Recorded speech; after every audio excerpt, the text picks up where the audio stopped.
Welcome to another NEBA Spotlight. I'm happy to present to you Fritz. Fritz, tell us about you. Tell us about the business. Hey, thank you for having me. Well, first, I want to thank you, Greg, for your generosity because since I'm in St. Louis, it's 8:14 right now, so I get an hour and 10 minutes to talk with you people. So this is awesome. There you go. Modern problems require modern solutions. Well, my name is Fritz. I'm the founder of Podcastify Me. It's a podcast booking agency, but really what it's about is solving this perennial problem that a lot of people have. I think everybody in here has probably been a guest on a podcast, or at least they've been curious about it, right? I won't ask for a show of hands because I can only see five of you, but I'm sure every hand would be raised.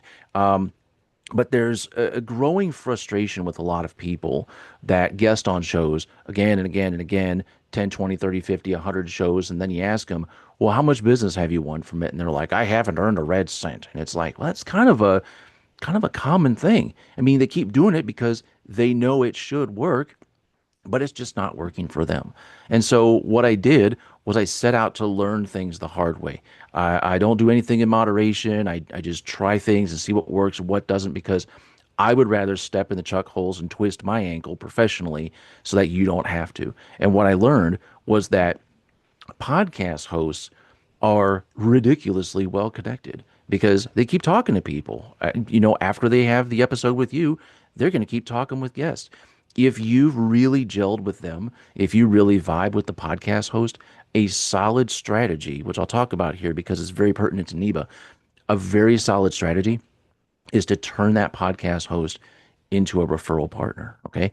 So NEBA is full of referral minded people, which is why I'm excited to present this to you today. Because if you apply what you would normally do with NEBA, the next time you guest on podcast, you're going to get more business because the podcast hosts themselves are going to send referrals to you. Now, when I finally went this direction, and I went this direction about 3 or 4 months ago in my business to say, how do we turn the podcast hosts themselves into strong referral partners?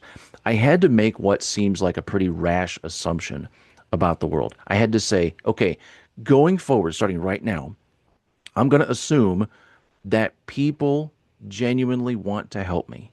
And I often joke and I say, even sociopaths want to help you because for them, it's completely transactional. Yeah, you scratch my back, I'll scratch yours. It's going to be right. But there are people that genuinely want to help you succeed. Okay. So, with that assumption, if you go out and you guest on podcasts and you're not getting referrals, it's not because you suck. It's because they aren't totally clear on who to refer to you. They're not totally clear on who you serve. They don't know what you do. They don't know what the results are. And that's okay. That happens to a lot of business owners. It's that lack of clarity. But all that does is signal that you need to get a little clearer. Okay. So I'm actually really, really pumped about this approach because it's a very good metric to tell how well you're doing in business. If you're not getting lots and lots of referrals from lots and lots of people, it means there needs to be an adjustment made.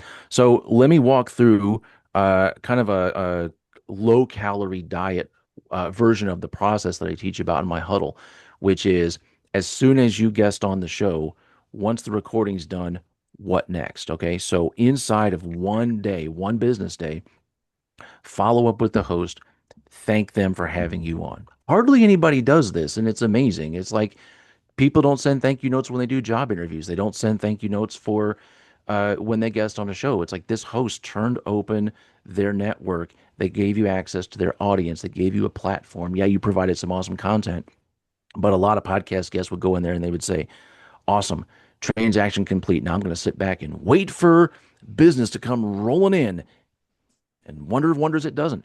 Just start off by thanking them for the gift of their time. That puts you in like the top 1% of podcast guests right there. When you follow up with them next, set up some time to do a one-on-one, okay? Find out more about them. Find out about who they are as a person. Likely they're a business owner. Find out about their business. Find out about their best kinds of clients. Who are they looking for? What do they do? Who do they serve, right? Let them lead with that because the last half of the call, if it's a 30-minute one-on-one call, first 15 minutes, let them talk. Actively listen to what they're saying because the last 15 minutes, this is where the clarity in your business is going to come into play heavily. Okay. Everybody in here, I know we all have an ideal client profile, but there are different subsections of ideal client profiles. Like I know Jeanette can serve everybody that has skin. She's really good with people who have skin, right? But how she works with men who are my age, and I'm 45, is going to be different than how she works with women who are in their 70s, or how she works with teenage kids. Do they have acne? Do they have rosacea? Do they have, anything like that, right? There's going to be some different ways that she works with people. And so when you talk with a podcast host to find out what kinds of people are they most likely to have, you're going to have to be very, very specific and give them just a sliver of the kind of person that you're looking for. Because if you give them 17 different things, they'll say, cool story, bro, and you won't get any referrals. Okay. It's okay to have that one kind of person be the kind of person that you talk to with that podcast host, okay? And then watch, listen to see when and if they start making introductions, okay? They're going to start sending referrals your way because now they know what kinds of people to send your way. It's an easy dopamine hit for them to send an intro to you. It feels great. Man, I'm doing my part. I loved having this person on my show. They sent me a thank you note. I'm going to follow up with them and I'm going to send them a referral. But keep track of the accuracy of the referral, right? Because they might send you somebody that's just a cool person to talk to. And at the end of the day, we want to talk to people that are more likely to convert into potential clients, right? I'm not going to ask for a show of hands. We're all business owners. That's what we're here for, right? So if they send you somebody and that person is not even a warm lead, they're not even a lead, they're just a cool person to talk to. Like, admittedly, they're fun to talk to, but it's not going to result in any closed business, then go back to them and say, hey, thank you a ton for this person. A little bit of feedback. Here's who I'm looking for. Like specifically, if they have this kind of thing going on, send them over. Awesome. Now they know going forward that it's really accurate. They can get more accurate as they go. But if they do send somebody over that's accurate, thank them again and again and again. Like every time that they stop and think, oh, I need to send this person to Boris. Oh, I need to send this person to Jeffrey or Scott or Greg.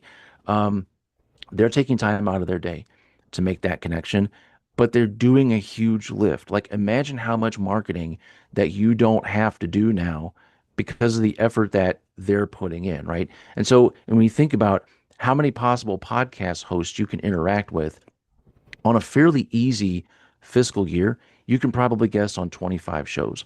If you expect that there's at minimum four really good leads, not just cool people to talk to, but people that are like, I'm genuinely interested in working with you. Like, I got cash money, shut up and take my money. You can expect at minimum four people like that. That's 100 qualified leads that are coming from people who genuinely like you and they want to see you be successful. That's why they're sending referrals your way. So, this is a very out of the box way of tackling the challenge of how do you guest on podcasts and actually win business from it. But for people who are very referral minded, like NEBA members, it's going to be like second nature. So, challenge for you all. Next time you guest on a show, implement this process. Make sure to thank them. Make sure to be super clear about who it is that you're looking to work with, and then measure the accuracy and keep giving them feedback about how well they're doing, who they're sending your way, and watch your business grow. I am super excited to see and hear that people have implemented this. This is what I teach people in my own community, and it's working. It seems like two different things. You smash them together, and it's like, why didn't I think of this before? I literally just thought of it like 4 months ago. So I got here as fast as I could.